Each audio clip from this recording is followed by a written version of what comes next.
हलचल मचाने वाली शहर में एक काबिल जिक्र रोबोट लड़का था जिससे वेर कहा जाता था। वेर आपका आम रोबोट नहीं था। उसका दिल रहम से भरा हुआ था और इंसाफ का शदीद एहसास था। एक रोशन सुबह डॉक्टर जोग नामी एक शरारते वलन ने शहर पर बदतमीजी करने वाली रोबोट्स की अपनी फौज उतार दे। ये बदमाश रोबोट सड़कों पर पेंट फैलाने से लेकर शहर की पार्क में गड़बड़ करने तक अफरातफरी फैला रही थी। वेर अपनी काबिल एतिमाद रोबोट साइड किक्स अमली और चलबल के साथ जानती थी कि उन्हें इस मेकान की तबाही को रोकना है। वो अपनी जंग के लिए तैयार शक्लों में तब्दील हो गई और दिन बचाने के लिए निकल पड़ी। जब उन्होंने डॉक्टर जोग के रोबोट्स का सामना किया, वीर ने अफरातफरी को परस्कोन करने के लिए अपनी नाकाबिल यकीन ताकतों का इस्तेमाल किया।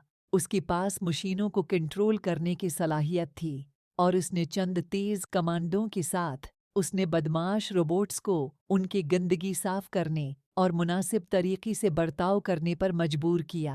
अमली ने अपनी गैजेट्स का इस्तेमाल बदतमीजी करने वाली रोबोट्स को गैर मुसलह करने के लिए किया, जबकि चलबल मज़ाहिया मजाज रखने वाला प्यारा रोबोट टीम की हौसले बुलंद रखता है और अपनी निराली हरकत से सबको महजूज करता है। डॉक्टर जोग ने अपनी शैतानी मंसूबों को बेनकाब होती देखकर फरार होने की कोशिश की, लेकिन वीर और उसकी दोस्त बेबस थी। उन्होंने वलन को घेर लिया और उसकी परेशान किन हरकत को ख़त्म करते हुए उसे पकड़ लिया। फटूरा सट्टे के शहरियों ने वीर, अमली और चलबल के लिए खुशी का इजहार किया। उन्होंने उन्हें हीरो की तौर पर सराहा और अपनी प्यारी शहर में अमन व अमान की बहाली पर उनका शुक्रिया अदा किया।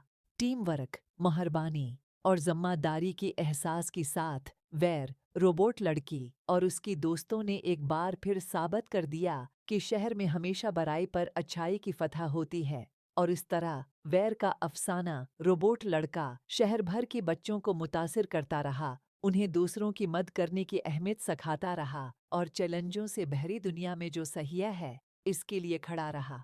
प्यारी बच्चों, ये सिर्फ एक फर्जी कहानी है, असल जिंदगी से उसका कोई ताल्लुक नहीं। इस कहानी से हमें किया सबक मिला, अपनी वालदीन को ज़रूर बताएं। दूसरों को तंग करना एक बुरी आदत है, तो प्यारी बच्चों, आप भी दूसरों को तंग मत करी। हमारी अगली कहानी तक के लिए अल्लाह हाफिज।